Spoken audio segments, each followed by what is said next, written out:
எடுத்த பொருட்களை ஒழுங்கு மரியாதையாக கொண்டு போய் பாரம் கொடுத்துட்டிங்கன்னா எந்த பிரச்சனையும் இல்லாமல் ஒருவேளை உங்களை நாட்டுக்கு அனுப்பி வைப்பாங்க, இல்லை தூதரகத்திலேயாவது ஒப்படைப்பாங்க, இல்லை ஏதாவது ஒரு முயற்சி எடுப்பாங்க.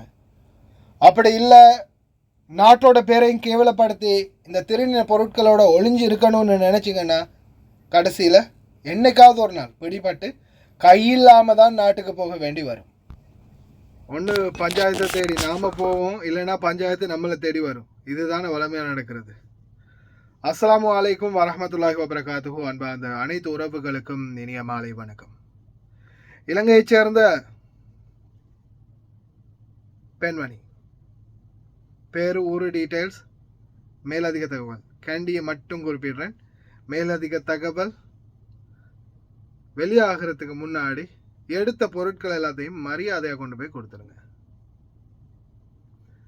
இந்த நாட்டை விட்டு இல்லை, முதலாவது நீங்கள் வேலை செய்கிற இடத்துல இருந்து கூட உங்களால் போக முடியாமல் போகலாம். ஏன் இந்த மாதிரி நாய் வேலை பார்க்குறீங்கன்னு தெரியல. இலங்கையை சேர்ந்த ஒரு பெண், இவங்க தமிழ் பெண். இவங்களை ஒரு வீட்டில் வேலைக்கு எடுத்துட்டு அந்த வீட்டால் இன்னொரு வீட்டுக்கு விற்கிறாங்க. அதாவது அந்த வீட்டுக்கு அவங்க வானம் அப்படின்னு இன்னொரு வீட்டுக்கு ஆன்லைனில் இவங்களை சேல் பண்ணி இருக்கிறாங்க. கிட்டத்தட்ட 1200 தினாருக்கு. இந்த பெண்ணை இன்னொரு பெண் வேலை செய்யக்கூடிய வீட்டில் மாமா விலை கொடுத்து வாங்குறாங்க. இந்த பெண் வேலை செய்கிறது ஒரு வீட்டில், அவங்க மாமா இந்த பெண்ணை விலை கொடுத்து வாங்குறாங்க. காரணம் என்ன? இவங்க இப்போ நீங்கள் பார்த்த சகோதரி நாட்டுக்கு போகிறாங்க, லீவில் போகிறாங்க, வெக்கேஷன் போகிறாங்க. இன்னொரு பணிப்பெண்ணும் அவங்களுக்கு உதவிக்கு தேவை அப்படின்றதால இவங்க என்ன பண்ணுறாங்க, அந்த பெண்ணை வேலை கொடுத்து வாங்குறாங்க.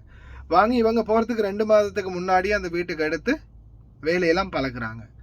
வேலையெல்லாம் பழக்கி எல்லா வேலையும் நல்லா கற்றுக் கொடுத்துட்டு போகிறதுக்கு தயாராகும் போது இவங்களுக்கு தேவையான உணவு பொருட்கள், 2 மாதம் நான் போகிறேன், ஒரு வேலை குபுஸ் வாங்க கடைக்கு போகிறது, அங்கே இங்கே எல்லாம் நிறைய கஷ்டம் இருக்கும் அப்படின்னு சொல்லி தேவையான உணவுகள், குபுஸ் முதல் கொண்டு நிறைய பொருட்கள் இவங்க ஸ்டாக் பண்ணி வைக்கிறாங்க இந்த பெண்ணுக்காக. அப்போது கடைசியாக கார்கோ போடக்கூடிய சிச்சுவேஷன் வருது இந்த பெண். அதுக்கு முன்னாடி ஒரு 2 வாரத்திலேயே பெரிய மாமா, அந்த வீட்டில் உள்ள வயதான பெரிய மாமா சொல்லியிருக்காங்க இந்த அக்கா கிட்ட, சிங்கள பொம்பளை கிட்ட சொல்கிறாங்களாம், என்னுடைய காசு 80 தினாரை இந்த பெண் எடுத்துட்டா, பர்ஸில் காசை காணும் அப்படின்னு. அப்போ உடனே வயசானவங்க தானே இப்படி சும்மா ஏதாவது சாட்டுக்கு சொல்லுவாங்க அப்படின்னு இந்த பெண் சொல்லியிருக்காங்க, இல்லை மாமா அப்படிலாம் எடுக்க மாட்டாங்க அப்படின்னு, நாட்டுப்பற்று, அடுத்தது நம்ம நாட்டுக்காரங்க எப்படி இருந்தாலும் அப்படின்னு சொல்லி இவங்களும் விட்டு கொடுக்காம பேசியிருக்கிறாங்க. அதுக்கப்புறமா அதை பெருசுப்படுத்தல அவங்க விட்டுட்டாங்க. அதுக்கப்புறமா ஒரு மாதம் 1 மாதம் கழிச்சு இவங்க கார்கோ போடுறதுக்கு ரெடி ஆகியிருக்காங்க. கார்கோ போடுறதுக்கு இவங்களுடைய அனைத்து பொருட்களையும் வண்டியில் ஏற்றி இருக்கிறாங்க. கார்கோ பெட்டியில் ஏற்றிருக்கிறாங்க. அப்போ இவங்கள்ட்ட ஹெல்ப் கேட்டுக்கிறாங்க. இவங்களும் போய் ஹெல்ப் பண்ணியிருக்கிறாங்க. பொருட்கள்லாம் ஏற்றி எல்லாம் கார்கோவில் ஃபுல்லாக எல்லாம் ஏற்றி முடிஞ்ச பிறகு அடுத்த நாள் இவங்களுக்கு ஞாபகம் வருது, என்னுடைய கபர்ட்டில் இருந்த பொருட்கள்லாம் இவங்க எடுத்து கொண்டு தந்தாங்களே, அப்போ ஒரு வேளை நான் அந்த நகையெல்லாம் வச்சுருந்தேனே, அதெல்லாம் நான் வேறையாக தானே வச்சுருந்தேன், எங்கே போயிருக்கோம் அப்படின்னு இவங்க போய் என்ன செஞ்சுருக்காங்க, தேடி இருக்கிறாங்க. இருக்கா இல்லையான்னு பார்க்குறதுக்கு தேடி இருக்கிறாங்க. தேடினா 4.5 பவுண்ட் நகை, பென்டன், அதே மாதிரி காதுக்குரிய தோடு, இந்த மாதிரி நிறைய நகைகள் அவங்களுடைய மகளுக்காக வாங்கி வச்சுருக்காங்க லீவில் போகிறதுக்கு. அப்போ தேடி பார்த்தா இல்லை, தேடி பார்த்துட்டு இல்லை. அப்போ இவங்க கேட்டிருக்காங்க. கேட்கும்போது அந்த பெண் சத்தம் வச்சுருக்காங்க, என்ன திருடி மாதிரி கேட்குறீங்க, நேற்று கார்கோ போட்டிங்க தானே, உங்களோட கார்கோ பெட்டியில் போயிருக்கும் அப்படின்னு. அதுக்கப்புறமா அப்போ இவங்களும் சரி, ஒரு வேளை கார்கோ பெட்டியில் நம்ம போட்டிருந்தா எதுக்கு நம்ம சந்தேகப்படாமல் கார்கோ பெட்டியை பார்த்த பிறகு முடிவெடுப்போம் அப்படின்னு சொல்லிட்டு இவங்க ரெடியாகி போகிறதுக்கு தயார் நிலையில் இருக்கும்போது இந்த பெண் இவங்களுடைய ஃபோனில் இருந்த இவங்க மாமா என்ன செஞ்சுருக்காங்க, டிக்கெட் அனுப்பியிருக்காங்க. உனக்கு ஆன்லைன்லையும் பிரிண்ட் அவுட் பிடிஎஃப் அனுப்பியிருக்கேன். ஒருவேளை கையில் இருக்கிற டிக்கெட் பேப்பர் தொலைஞ்சாலும் அந்த பிடிஎஃப் மூலம் நீங்கள் வரலாம் அப்படின்னு சொல்லி அந்த பெண்ணுக்கு சொல்லியிருக்கிறாங்க. அதுக்கப்புறமா இந்த பெண் என்ன பண்ணுறாங்க, சரி ஓகேன்னு சொல்லி ஃபோனை போய் செக் பண்ணால் ஃபோனில் எதுவுமே இல்லை, மெசேஜே இல்லை. அப்போ இவங்க என்ன செஞ்சுருக்காங்க, போய் மாமாட்ட சொல்லியிருக்காங்க, மாமா என்ன நீங்கள் மெசேஜ் அனுப்பினு சொன்னீங்க, எந்த மெசேஜுமே இல்லையே அப்படின்னு. அதுக்கப்புறம் போயிட்டு மாமா செக் பண்ணி பார்த்தா ஃபோனில் மாமாவுடைய ஹிஸ்ட்ரியே காணும், அழிச்சிருக்குது. அதுக்கப்புறம் மறுபடியும் மாமா மெசேஜ் அனுப்பினா சிங்கிள் டிக் தான் போகுது. என்னென்னு செக் பண்ணி பார்த்தா மாமாவுடைய நம்பரை பிளாக் லிஸ்ட்டில் போட்டிருக்குது. இந்த பெண்ணுக்கு வந்து பெருசாக ஃபோன் வந்து பாவிக்க தெரியாது அப்படின்னு சொல்கிறாங்க. அப்போ பிளாக் லிஸ்ட்டில் நீ என்னுடைய நம்பர் பிளாக் லிஸ்ட்டில் போட்ட அப்படின்னு மாமா சத்தம் வைக்கும்போது, மாமா தெரியாமல் பண்ணியிருப்பேன், எனக்கு தெரியாது தானே, எதையாவது டச் பண்ணும்போது பவர் இந்த மாதிரி ஆயிருக்கும் அப்படின்னு சொல்லி இவங்களுக்கே தெரியாமல் இவங்க சமாளிச்சிருக்கிறாங்க. சரி மாமா அப்படின்னு சொல்லி அதுக்கப்புறம் மாமா பிளாக் எடுத்துகிட்டு அந்த டீட்டெயில்ஸ் அனுப்பியிருக்கிறாங்க. அனுப்பினதுக்கு அப்புறமா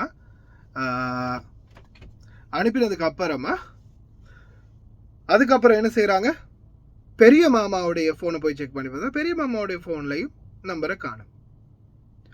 சரின்ட்டு இவங்க எதையும் யோசிக்கலை. சரி, நாட்டுக்கு போய் இந்த பாக்ஸை செக் பண்ணி பார்த்த பிறகு தான் எதாக இருந்தாலும் முடிவெடுக்கணும் அப்படின்னு என்ன பண்ணுறாங்க, சரி சிஸ்டர் பத்திரமா பார்த்துக்கோ, கவனமாக இரு அப்படின்னு புத்தியெல்லாம் சொல்லிட்டு நாட்டுக்கு போகிறாங்க. நாட்டுக்கு போயிட்டு அங்கே போய் கார்கோ பெட்டி வந்த பிறகு செக் பண்ணியிருக்காங்க. செக் பண்ணினா பொருட்கள் இல்லை. அதுக்கப்புறமா பெரிய மாமாவுடைய ஃபோன், இந்த மாமாவுடைய கொய்ட்டி மாமாவுடைய ஃபோன் முதல் கொண்டு எல்லாருடைய ஃபோன்லையும் அவங்களுடைய நம்பர் அழிச்சிட்டாங்களாம். இந்த பெண் வந்து அவங்களுடைய நம்பர் எல்லாத்தையுமே அழிச்சிட்டாங்க ஃபோனில் இருந்து. அப்போது இவங்க வந்து ஆல்ரெடி இன்ஃபார்ம் பண்ணி சொல்லியிருக்காங்க அவங்க எங்கே இருக்கிறாங்களான்னு கேட்க, மாமா ஆமாம் இருக்காங்கன்னு சொல்லியிருக்காங்க. சரி, நான் நாட்டுக்கு இங்கே வாரதை வந்து எப்போ வாரேன் அப்படின்றத சொல்ல வேணாம் அப்படின்னு சொல்லி இவங்க சொல்லியிருக்காங்க, ரிக்வஸ்ட் வச்சுருக்காங்க. சரின்னு அவங்களும் சொல்லலை. அதுக்கப்புறமா எப்படியோ பெரிய மாமாவுக்கு பக்கத்தில் அவங்க இருக்கும்போது இவங்க வாரதை பற்றி பெரிய மாமா பேசியிருக்கிறாங்க.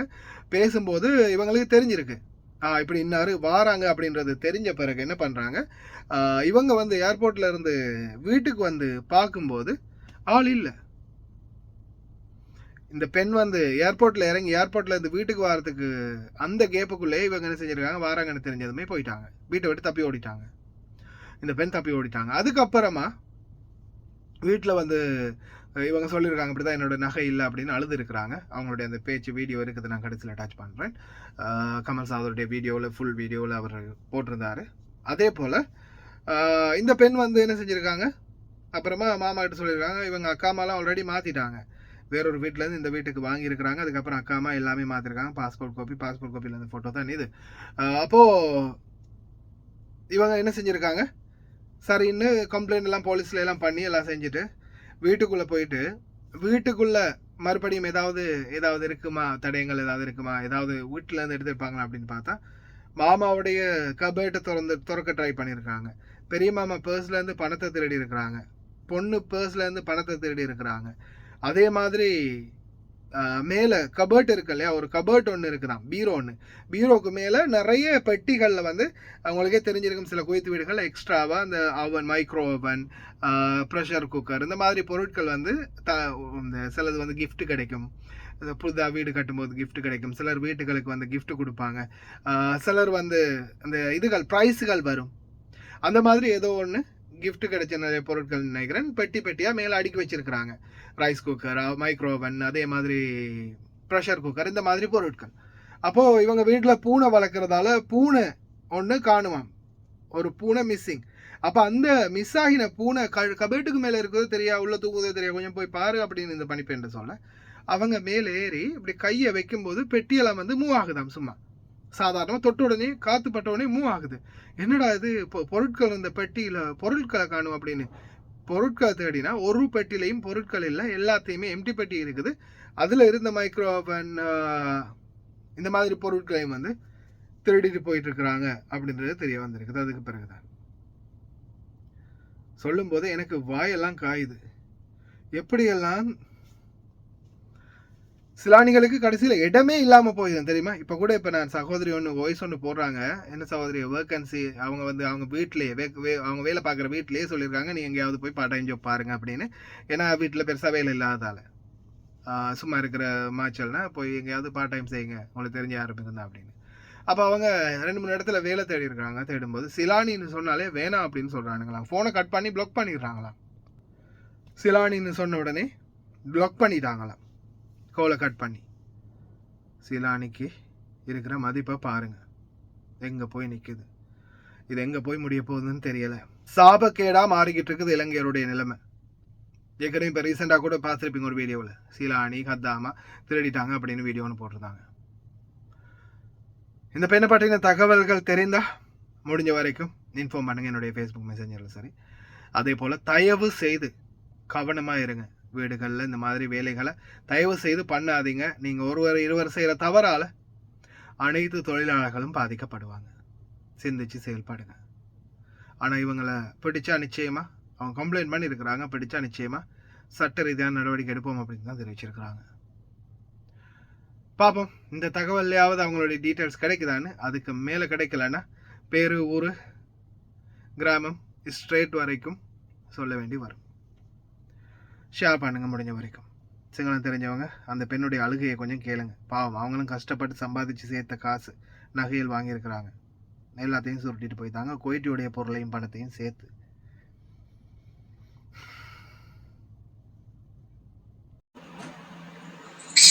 මල්ලි මම 7 වෙනි මාසේ 10 වෙනිදා යන්න හිටියා ලංකාවට. ඊට කලින් වැඩට ගෙනාවා එක්කෙනෙක්. මොකද ගෙදර වැඩපළ පුරුදු කරන්න ඕන. යන්න මාස දෙකකට කලින් ගෙනාවා තමිල් එක්කෙනෙක් නුවර.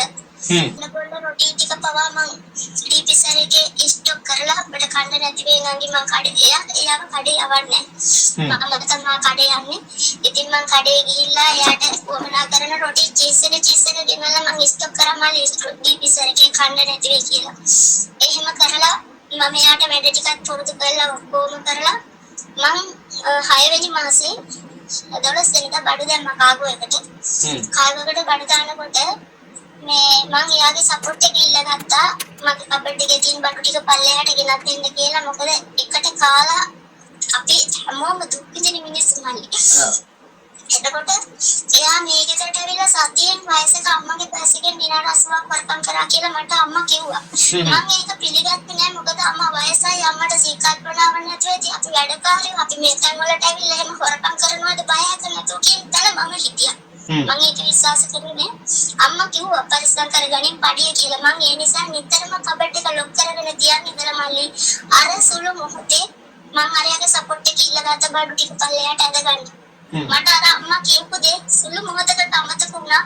මෙයා හොරෙක් කියන එක. මොකද අපි ලංකාවේ මිනිස්සු අපි ලංකාවේ මෙහෙට ඇවිල්ලා ඉන්නේ වැඩ කරලා කීයක් හරි හොයාගන්න. ඒ හොයාගෙන තමන් අපරාජකාරී කරගෙන යන්න ඕනේ කියන තැන මම හිතියා වගේ යත් ඇති කියලා මම හිතුවා. ඊට පස්සේ බඩු ටික පල්ලෙහාට ඇදලා පැය 3ක් විතර බඩු ටික පැක් කරා මල්ලි. පැක් කරලා බඩු ටික දැම්ම දවසට පහවදා මට මතක් වුණා අනේ මම අර මෙයාගේ සපෝට් එක ඉල්ලගත්තා ඊයේ. මගේ බඩු ටික කොහෙද දන්නේ නැහැ කියලා දුවගෙන ගිහින් කබඩ් එක ඇදලා බලනකොට බඩු තිබ්බේ නෑ මල්ලි. බඩු ටික තිබ්බතන තිබුණ නැති නිසා මම එයාගෙන් ප්‍රශ්න කරා. මගේ බඩු ටිකක් තිබ්බා අවල් තැන. ඒක නෑ දැන් කොයි කියලා. ඔයා එයා මාත් එක්ක රණ්ඩුවට ආවා. ඔයා මාව හොරෙක් කියලා මාව හංවඩු ගහන්න එපා මෙහෙ. ඔයා ඒ මල්ල දැම්මා අක්කා කාගෝ පෙට්ටියට මන්නේ ඔයාට ඒක ගිහින් දුන්නේ කියලා මෙයා එතනදී මම ඇඳුවා. මට ඒක තේරුනේ නෑ මල්ලි. මොකද අපි ලංකාවේ මිනිස්සු කියන තැන මම හිටපු නිසා මගේ ගෙත හොඳ වැඩි නිසා මට මෙහෙම අද වුණා. නමුත් තව කෙනෙකුට මෙහෙම නොවෙන්නයි මම මේ වීඩියෝ එක කියන්නේ. මට ටික මගේ දරුවනේ මල්ලි. මට ඒකයි වැඩි මේ දුක. දෙන්න හතරයි මුදු තුනයි පොඩි කරාපු චෝඩුයි. ඔක්කොම පවුම් 4මාරක විතර බඩු මල්ලි. මේක මම පරිස්සම් කරගෙන එදියස්සේ ගහගෙන තියාගෙන හිටියා. අර සුළු මොහොතේ මට අමතක වුණා මේ බඩු ටික එතන තියෙනවා. ඉච්චරට මේ වෙලාවේ මේ කාර්ය බහුල වෙලා හිටියේ. මොකද වයසක අම්මට කන්න දෙන්න ඕනේ. එයාගේ බය වැඩ බලන්න ඕන. අර එහෙන් කාගෝ එකෙන් බඩු ටික එළිය දාලා කාගෝ එකේ කට්ටිය පැය එකමාරින් බඩු පැක් කරලා දෙන්න කිව්වේ. ඒ වෙලාවේ මගේ ඔළුව වැඩ කරේ පුදුම අවිවේකීව බලන්න. ඒ වෙලේ මට මොකක් නෑ. බඩු ටික දැම්ම දවසට පහුවදා උයන තමයි මට මතක් වුණේ බඩු නෑ කියලා. ඉතින් එයාගේ ප්‍රශ්න කරනකොට එයා මට කිව්වා ඔයා මෙතන හොරනම ගන්න එපා අක්කා. ඔයාගේ බඩු ටිකක් එක්ක මල්ල දැම්ම ඔයා පෙට්ටියට. ලංකාවට ගිහින් බඩු ටික චෙක් කරලා බලලා ඔයා චෝදනා කරන්න. එතන හොරු නෑ ඔයයි මමයි විතරයි ඉන්නේ. හොරු ආවේ නෑ. ඊට පස්සේ කොන් ගෙදර ගිහිල්ලා බලනකොට බඩු මොනවත් ඇවිල්ලා තිබ්බේ නෑ මල්ලි. රත්තරන් කිසිම බඩුවක් කාගෝ එකෙන් දාපු ඒවා අඩු වෙලා තිබුණේ නෑ. රත්තරන් බඩු ටික 20 විතරක් වෙන්නේ. හැමදේම මම දාපු කිසිම බඩුවක් මම දාපු විදියට පැක් කරපු විදියටම මගේ පෙට්ටිය තිබ්බ මල්ලි. කිසිම දෙයක් අඩු බඩුවක් තිබ්බේ නෑ. රත්තරන් බඩු ටික විතරයි. මෙයා මොකද කරේ මල්ලි? මම ලංකාවට යන්න දවස් දෙකක් කල් තියලා මගේ ෆෝන් එකේ මම ෆෝන් එකේ වැඩ ගන්නවා අඩුයි එයා ෆෝන් වලින් රින්ගපුනේ ෆෝන් එකේ මැඩම්ගේ දුවගේ ඔක්කොගේම නම්බර් ටික ඩිලීට් කරලා තිබ්බා හරිද ඒක දැන් මම ලංකාවට ගිහලා මට මේගොල්ලෝ කොන්ට්‍රැක්ට් කරගන්න බැරි වෙන්න තමයි අය වැඩේ කරලා තිබ්බේ මම යන්න දවසකට කල් තියලා මට කිව්වා දැන් ඔබට ඔක්කොම වැඩ ටිකට් එකේ වැඩ හරිනේ මම ඔය ෆෝන් එකට ටිකට් එකක් දාලා තියෙනවා ලොකේෂන් එක දාලා තියෙනවා ලංකාවට ගිහිල්ලා ඔබට නැවත එනවනම් ටිකට් එක අතේ නැතුණා ෆෝන් එක විතරක් තිබුණා නම් ඇති මේ එන්න පුළුවන් කියලා මැඩම් කිව්වා අනේ අර ධර්ම කියපු දේවල් මම බැලුවා දුවගෙන ඇවිල්ලා ෆෝන් එකේ කිසිම දෙයක් තිබුණේ නැහැ ඒක දෙයියෝ විහිං මට පෙන්නුම් කරාද දන්නේ නැහැ මල්ලි ඊට පස්සේ මම ෆෝන් එක අරගෙන ගිහුවා මේකේ කිසිම දෙයක් නැහැනේ මගේ ෆෝන් එකට ඇවිල්ලා නැහැ එයා කියනවා නෑ ගිහින් තියෙනවා ගේම් බලනකොට මගේ නම්බරේ මේ බ්ලොක් කරලා ඩිලීට් කළා මල්ලි පස්සේ මගෙන් ඇහුවා මම මාව ඩිලීට් කරේ ඇයි මාව බ්ලොක් කරේ මම කිසිම දෙයක් ෆෝන් වල වැඩ දන්නේ නැහැ ඉතින් මම ඔය අනම්මනම් ටච් කරනකොට මිස් වුණාද දන්නේ නැහැ මැඩම් කියලා මම හිතුවා මගේ අතින් වෙච්ච දෙයක් කියලා පස්සේ බලනකොට ගෙදර මැඩම්ගේ මේ අරාබියෙන් ගහලා තියෙන ගෙදර මැඩම්ගේ ෆෝන් එකේ තිබිච්ච මගේ නම ඩිලීට් කරලා හරිද ඒ ලොකු අම්මා වයසයි අම්මගේ ෆෝන් එක අරගෙන ඒ නම ඩිලීට් කරලා ඒගොල්ලෝගේ ෆෝන් වල අරගෙන ඩිලීට් කළා මෙයා පාස්පෝර්ට් එක එයාලගේ හතරම් බඩු දාලා තියෙන අර සේප්පුව පවාරින්න try කරලා තියෙනවා එයාලගේ බඩු හරකම් කරන්න හරිද මං ගිහිල්ලා මාස දෙකයි ලංකාවේ හිටියේ මල්ලි මාස දෙකට අම්මගේ දුවගේ පර්ස් එකේ දෙන්නගේම සල්ලි අරගෙන හරිද මේ කබඩ් එක උඩ හරියට පේනවා දැන් මේ කබඩ් එක උඩ මේ තනි පෙට්ටියක් කරන්නේ ඔය පෙට්ටිය ඔය කබඩ් එක දිගටම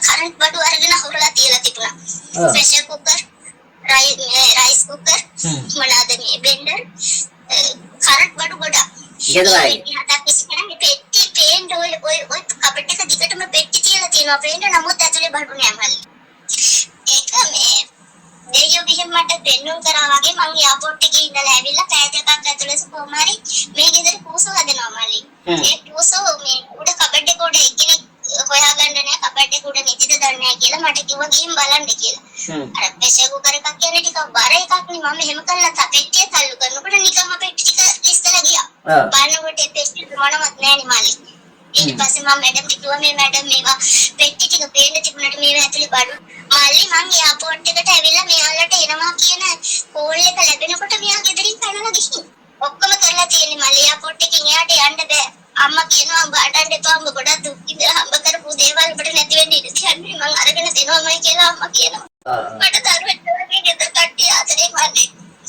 මම අක්කාවින් ඉඳලා ස්ටාර්ට් ආඩා කිව්වා අඬන්න එපා ඉතින් දරුවගේ වලට ටික කොහොම හරි අරගෙන දෙනවා හැමතැනම පියන්නෝට දැන් ඔය බ්ලොක් කරලා තියෙන්නේ දෙයියෝ විහිංගයව පොලිසියට අල්ලගන්න බිවසපන් කියලා මැඩම්ගේ ෆෝන් එකට ඇවිල්ලා තිබ්බ ඇඩ් එකක් ගෙදරින්ද මැඩම් කෙනෙක් වැඩ ගෙදරකින් මේගොල්ලෝ වයස මෙච්චරක් වැඩ කරලා තියෙනවා පළපුරුද්ද මේමයි කියලා ඉතින් ඊට පස්සේ මම යන නිසා මැඩම් තමයි ආව ගෙන්නගත්තේ ගෙත් ඇව්වද ආගම ගැව්වා අක්කම ගහලා ඉඩිටි හදලා මෙහි අම්මගේ නමට ඔක්කොම හරවගත්තා හරවගෙන තියාගෙන අම්මා ගාව අයිඩෙන්ටිටි එකක් තියෙනවා දැන් પાස්පෝර්ට් එකක් තියෙනවා පැනලා ගිහින් ඉවරයි මෙයාට සපෝට් කරන්න ඉන්දියාවේ මිනිස්සෙක් ඉන්නවා මල්ලි එළිය අවුරුදු 25ක් විතර කැමරාමන් කෙනෙක් ගාව වැඩ කරන එක. නෑ මේ මිනිස්සු දන්නේ නැද්ද? එයාව දන්නේ නැද්ද? අඳුර ගන්න දන්නේ නැද්ද? දන්නේද කොතන ඊතරක් වද කියලා?